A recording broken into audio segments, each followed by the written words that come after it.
महाराष्ट्राचे उपमुख्यमंत्री अजितदादा पवार यांचे विमान अपघाती निधन झाल्याने त्यांना पूर्णा तालुक्यातील कंटेश्वर रोड येथील कार्यालयात दिगंबर कराळे यांच्यासह कार्यकर्त्यांच्या वतीने श्रद्धांजली वाहण्यात आली। यावेळी सौ शीतल रामप्रसाद खटिंग, अनंतराव त्र्यंबक पारवे, अनंत कुरे, प्रकाश ढोणे, बळीराम कदम, हरिभाऊ कदम, शिवाजी शेरकर, नरहरी साखरे, सोमनाथ बोगळे, गजानन पारवे, मारुती कदम, अमोल पारवे, मारुतराव साखरे, दिलीप पारवे, नरहरी कदम, तुकाराम कदम, संभाजी महाराज, शरद जोगदंड, संजय ठाकूर, सांगुना पारवे, अनिता कराळे, रुक्मिणबाई पारवे, वर्षा पारवे, हर्षदा खटिंग सह अनेक कार्यकर्त्यांची उपस्थिती होती।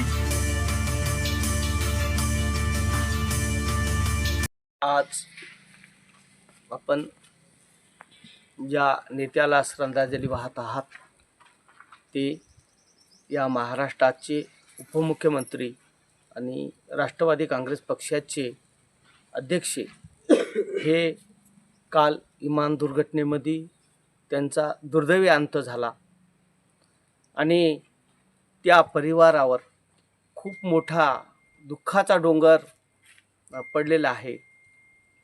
देवाने संकट असं एखाद्या परिवारावर आणू नये आणि एवढं मोठं दुःख आज पवार कुटुंबावर आलं। या दुःखातून त्या परिवाराला सावरण्याची हिंमत देऊ एवढीच मी ईश्वरीचरणी प्रार्थना करतो आणि दादांना भावपूर्ण श्रद्धांजली वाहतो।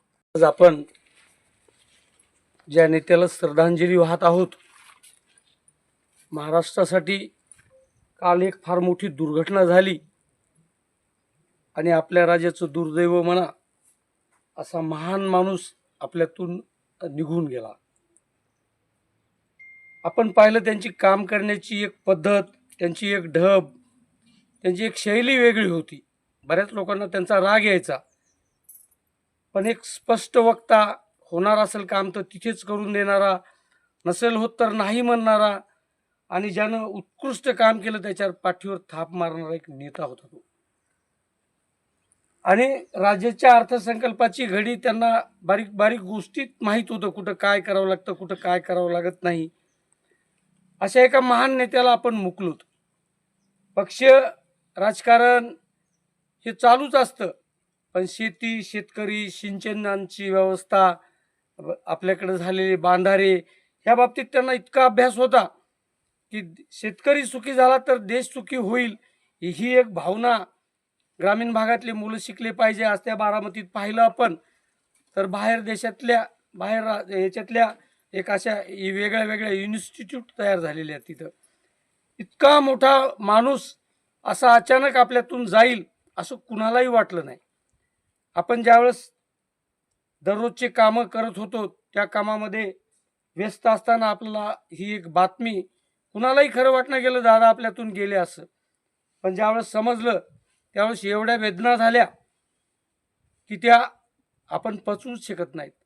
पण ते एक नैसर्गिक चक्र असतं, अपघात अपघातच असतो, तो काही कुणाला विचारून होत नसतो। जो अपघात झाला, जी हानी झाली, त्यातून आपल्या सर्वांना सावरण्याची ईश्वर शक्ती देवो। त्यांच्या कुटुंबियाच्या दुःखात आपण सहभागी आहोत, एवढं आपण त्यांच्या आत्म्याला शांती लाभो एवढं बोलून मी माझी त्यांना भावपूर्ण श्रद्धांजली अर्पण करतो। सकाळी विमान अपघातामध्ये अजितदादांचं दुर्दैवी निधन झालं।